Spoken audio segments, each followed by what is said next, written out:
Hello, my name is Elisha's son and I'm from Avondale, Arizona. I live in a family that values education. I have a single mother of 3 children that worked overseas as a teacher and for most of my life. I have seen how hard it is for teachers to make a living for their families, which is why I want to challenge the underpaying of teachers. The Beat generation was a generation of people that seek freedom and creativity from the societal norms of the time.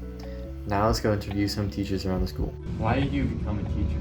I became a teacher because I wanted to make a difference in the future. I became a teacher because I wanted to help students learn. That's nice. So I was talking to one of my friends there at the college, and he was like, "Hey, why don't you try agricultural education? You're from an FFA background, like maybe it'll be something you enjoy." And so I was like, "Okay, I've got nothing else better to do," and so I switched over, and I love the classes. I found out that as a teacher, you get to learn constantly about a lot of different things, which I really enjoy.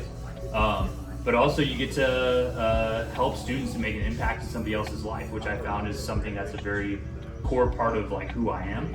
I love helping other people, and so that's why I became a teacher. Is I kind of stumbled into it, found out that I loved it, and that a really big part of my person and my beliefs as a Christian is helping other people, and teaching is a way that I feel like I can do that most effectively. What has been the most challenging part about being a teacher? The students, because they don't want to learn. Not knowing what the kids know prior to my class, just because I teach math.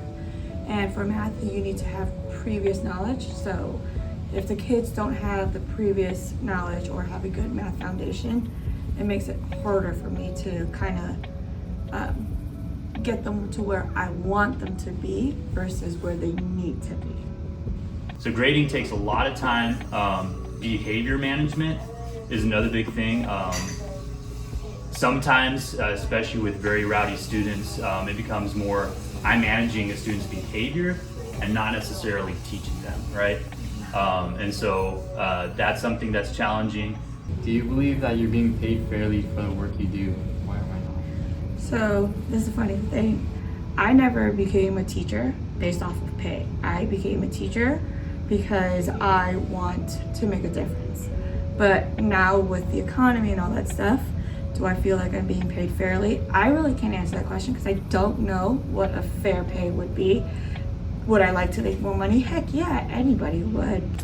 I feel like at this school, yes, but in other schools I've worked at, no, because the pay there is a lot lower for the hours that they wanted me to be there.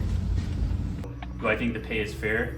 Across the board, not really. It's not really a good living wage. Like my wife has to work too, even despite all the good deals that we get, right? Like we have a really good deal on rent and everything, but just based on my paycheck alone, it's not a job that provides for a full family. So am I getting paid fairly though? I signed up for it, and you know I'm willing to take the pay that I'm getting for what I'm doing. So I would say it's fair. Is it enough to support a family without my wife having to work too and without getting some deals here and there? No, it's not. And should it be that way? I don't think so. But unfortunately, that is the way it is. And so I got to make up my mind as an individual: am I willing to take that pay? At this point, I am. Does your salary affect your life goals in any way? Of course, like it does, because I want to travel more, but with my limited income, I don't get to do the things that I would like to do as much as I would like, but I still make it work with my husband, so we're good. Yes, it affects the things I'm like able to do, where I can afford to live, what kind of car I can have. Definitely. As far as my life goals go, I would like to be able to have a nicer car, right? Something that gets me from point A to point B a lot more efficiently. I'd like to buy a house, and having a lower salary does affect the time at which I'm able to do that. I'm good at budgeting, but it'd be nice to have more money to be able to buy a house or to buy a car more quickly and not have to hang on to something that's kind of old or junky for a few years. Has being a teacher made it harder or easier to support your family?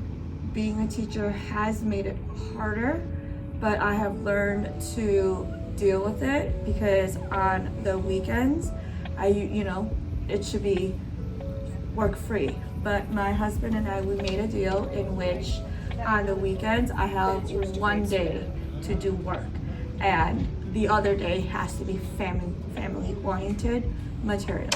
So it has made it harder. I have to cut out certain time so that I could do what I need to do to help both you guys and my family at home. As you just heard, most teachers want to become teachers because they want to help children learn. However, they don't get paid very much. Teachers don't have the luxury to do what they want because they don't have the money to do so. The fact that they don't get paid very much is one of the leading causes for people not wanting to become teachers. I think teachers should get paid more for the work they do. What do you think?